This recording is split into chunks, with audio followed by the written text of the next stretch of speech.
Joe Biden and his henchmen are so desperate to stop us that they're weaponizing law enforcement for high-level election interference. They've never done this before. We've never done it. It's done a lot in third world countries, banana republics. They've never done this. Joe Biden is a threat to democracy, big threat to democracy for two reasons. Number one, he's incompetent.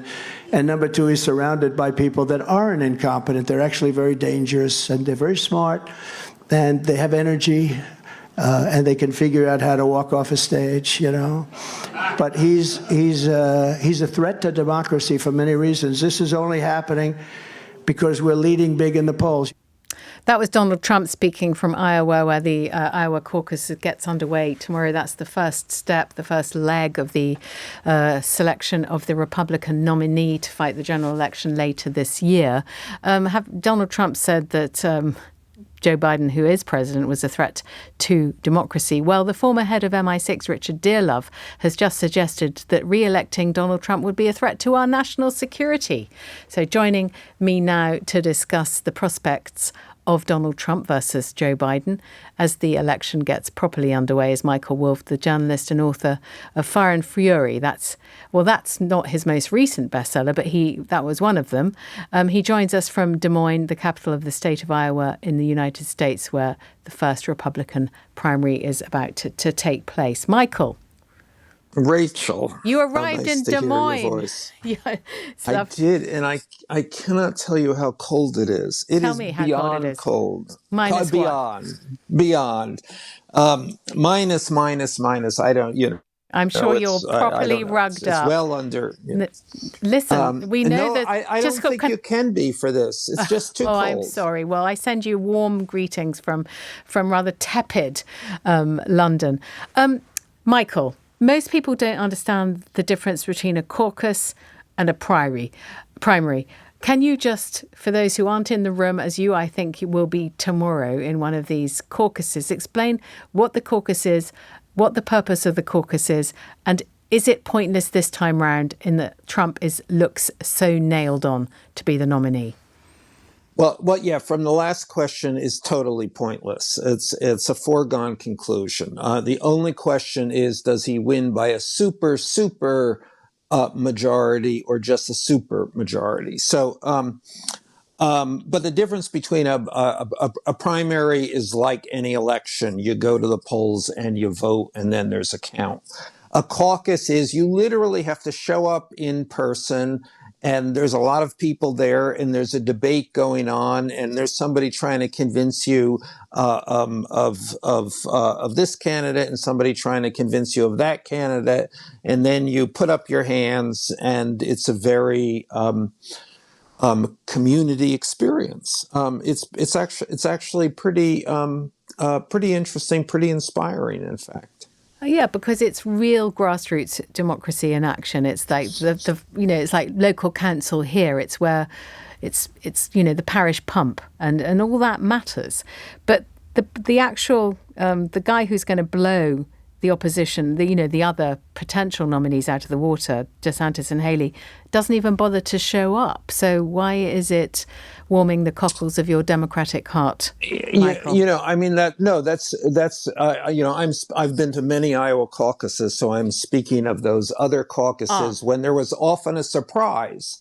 This one will not be a surprise. I mean, this one is, the addiction of Donald Trump supporters to Donald Trump is incurable, apparently, and he will win the caucuses tomorrow by conceivably 20 points. I think the last largest margin was 12 points. So that says something, but I'm not sure what it says, except for the fact that this election, like Iowa itself, is frozen in place. Well, I mean, is Iowa a particular state? I mean, hogs outnumber people. It's whiter and more rural than most of the US. Is it possible to say, yes, he's going to win by a supermajority in Iowa, but and also talk up the chances of Haley and DeSantis in other places? Yeah, no, I don't think so. I think I think that Haley has a little movement in New Hampshire, but I don't know of anybody who's saying that it's the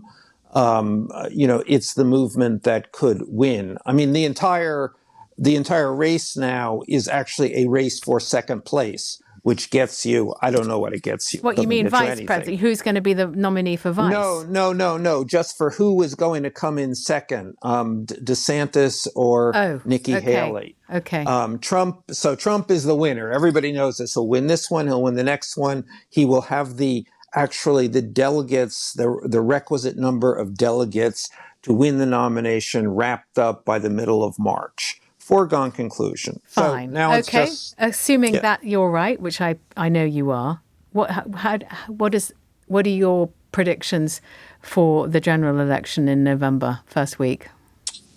I don't know. I would say 50-50. I mean, there's two guys. They're each with their own considerable problems.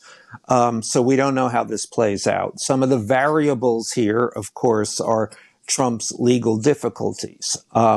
He has 4 outstanding indictments. Does he come to trial before the November election? He may the earliest. The first trial date, which is now maybe delayed because of appeals on certain technicalities, is set for March 4th. That still may occur, or it may occur a month later. What happens if?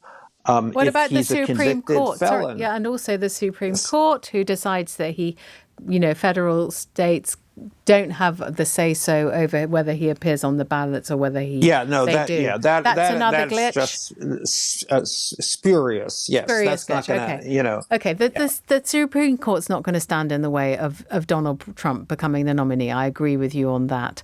Can I just ask you, as I know you're a sort of never Trumper, how do fellow Democrats feel about Biden being the nominee? They feel glum, I would say. Yeah. Any alternates?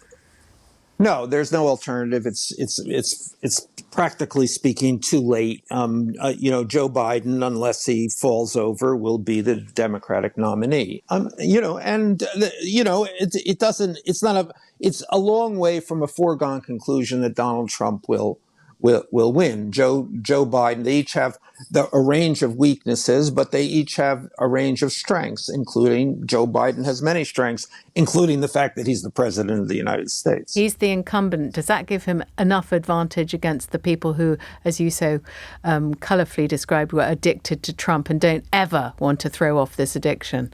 We don't know. I mean, that's the question. But historically, it certainly has.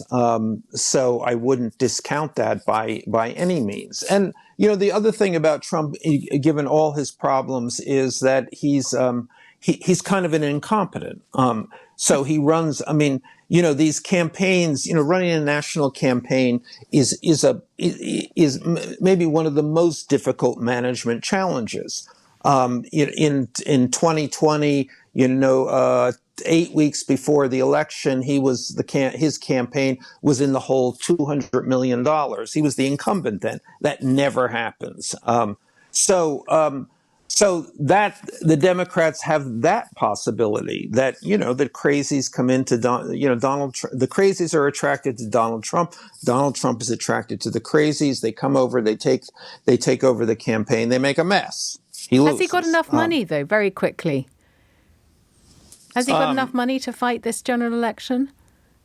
Oh, yeah. Okay. The money is just pouring in. The money rolls in. Yes, yeah. Because he says things like, I'm going to be a dictator and I'm going to end the war in Ukraine within 24 hours and I'm going to build the wall and everything people like. Well, money rolls. He says that stuff, money rolls. Michael, keep warm in Iowa and enjoy the caucuses. Thank you so much for your time, Michael Wolff, the mega best-selling author of books about Trump, the journalist, and who is speaking to us live from Des Moines.